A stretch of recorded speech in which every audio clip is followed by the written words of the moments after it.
Want to replace the mica plate of your microwave? With these steps, you'll have it fixed in no time.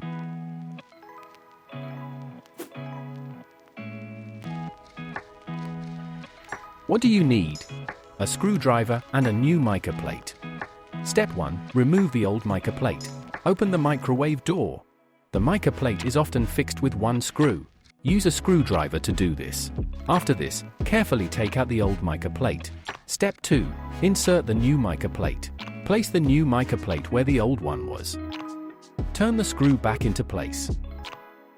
You have replaced the mica plate and the microwave is ready to use again.